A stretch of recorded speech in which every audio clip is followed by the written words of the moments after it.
Hi అండి. అందరికీ నమస్తే. వెల్కమ్ టు ఈ అమ్మ చేతి వంట. ఈరోజు ఏంటంటే ఈరోజు ఎంతున్నా మనం ఉదయం లేవగానే స్నానం చేసి 5 గంటలకంతా దీపారాధన అయితే చేసుకొని, మన చెట్లో పూలు పూసిన వాటితో మనం పూజించుకుంటే ఆ సంతోషమే ఎంత డబ్బు కట్టినా విలువ కట్టలేనంత సంతోషమైతే ఇస్తుంది కదండీ! అలాంటి ఈ సంతోషం ఈరోజు మన ఇంట్లో చెట్లకు పూలు పూసిన మల్లె పువ్వు ఒకటైతే పూసిందండి. ఆవులైతే ఒక్క చెట్టు కూడా పెట్టటం లేదు. ఎంత జాగ్రత్త చేసినా పేడ కలిపి చల్లినా కూడా ఆవులైతే పెట్టటం లేదు.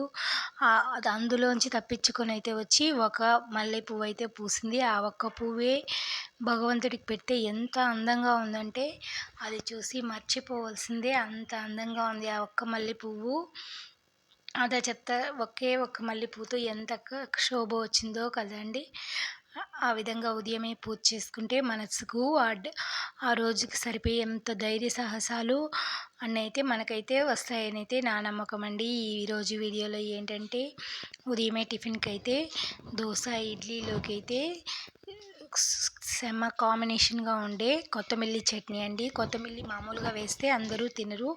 అలాంటప్పుడు పిల్లలకు ఇలా కలిపి పెట్టడం వల్ల హెల్త్ బెనిఫిట్స్ అనేవి చాలా ఉంటాయి. రోగనిరోధక శక్తి కూడా చాలా ఉంటుంది. మనకి ఇప్పుడు కొత్తిమీర ఎక్కువ దొరికే సీజన్ కదా!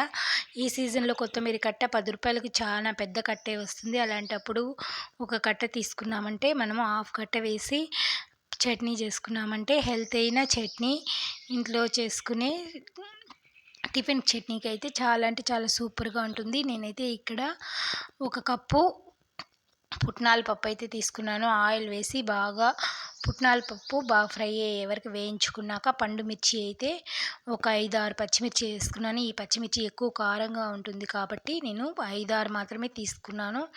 అందులో ఒక అరకట్ట కొత్తిమిల్లి వాష్ చేసుకొని కట్ చేసుకోవాలి. ఎప్పుడు కూడా కానీ కొత్తిమిల్లి కట్ చేసి వాష్ చేసినామంటే దాంట్లో ఉండే పోషకాలంతా పోతాయి. కాబట్టి కొత్తిమిల్లి వాష్ చేసి కట్ చేసినామంటే ఆ పోషకాలు అనేవి మనకు చట్నీలోకి అయితే రెడీ అయిపోతాయి. బాగా ఆయిల్లోనే ఫ్రై చేసి అన్నీ ఉప్పు, పసుపు, టమాటాలంతా వేసి ఈ వీడియో నచ్చితే లైక్ చేయండి, సబ్స్క్రైబ్ చేసుకోండి. Thank you for watching.